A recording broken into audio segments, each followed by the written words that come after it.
Initially, when I was diagnosed, they said that it was ocular. There's two types.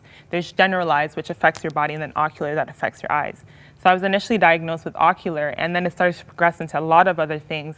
And I got frustrated because I just didn't understand how we went from my eyes to everything else. And so when I felt like the treatments just weren't doing what I needed them to do, I just stopped. Initially, that was not a problem. Initially, it seemed great. But and then it took a turn for the worse. By 2017, let's say February, I started to show signs of a lot of generalized weakness. My arms were very weak. My throat muscles were weak. I couldn't chew properly anymore. I couldn't swallow food properly anymore. And I actually couldn't talk properly anymore. Yeah. And this is really interesting. That weakness, that muscle weakness, led to you not exhaling properly. Yeah. And you weren't getting rid of enough carbon dioxide. And so on December 8th, all that weakness, especially the weakness with my breathing muscles and stuff, led me to a health crisis called a myasthenia crisis. And that's basically when your respiratory muscles are affected, and I went into respiratory failure.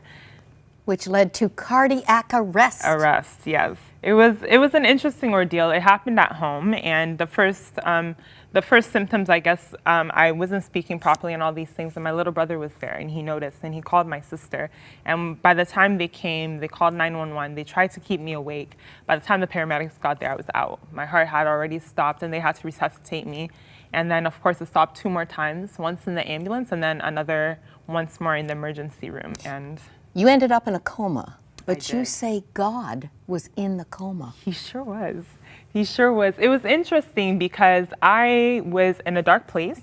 I didn't know where I was, but I just knew that something was wrong. Something was different. I was surrounded by darkness, and it wasn't just darkness. It was like a void of light.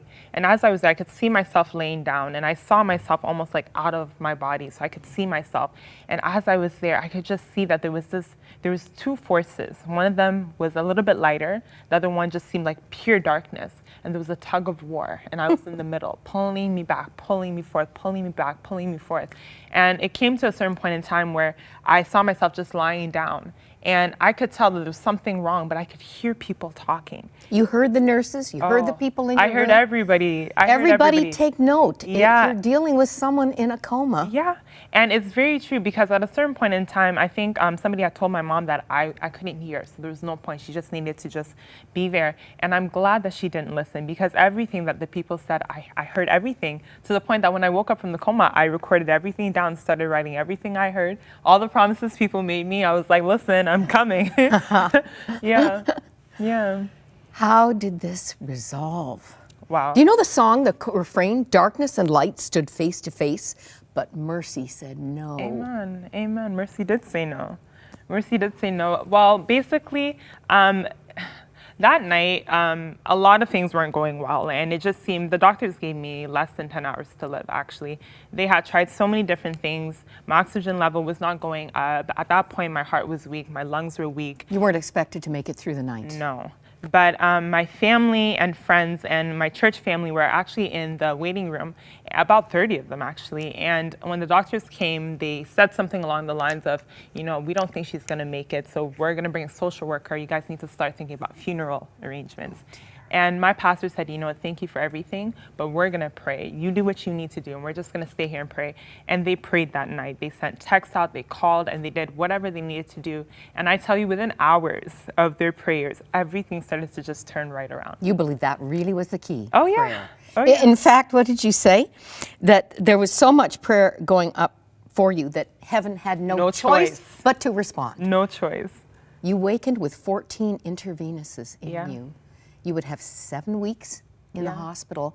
The journey was not over.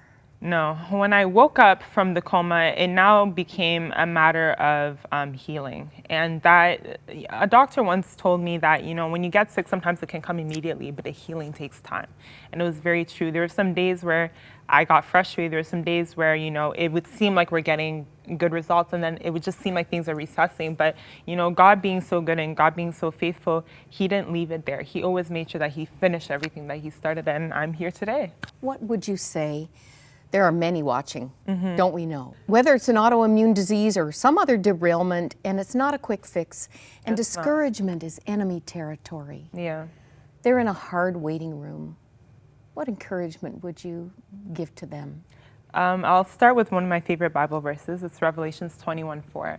And it says, and one day God will wipe every tear away from your eye. There will be no more sickness, no more death, no more pain or sorrow. And that's something I held on to. It was a word God gave me very early on. And despite things not always going the way that I wanted, I always looked at my life and I always said, you know what? I'm here. I'm still alive. It could be worse. And so I use that to encourage myself. And I guess the encouragement that I would give to anybody else is when you're going through something, think of God as, let's say, the painter. He holds the brush and he paints. You only see the brush strokes, but he sees the big picture. And so when he gives you a word, you just have to trust that his picture is beautiful, even if it doesn't look that way to you, even if it looks abstract. You just release it to him, you let him finish what he needs to do, because he will do it.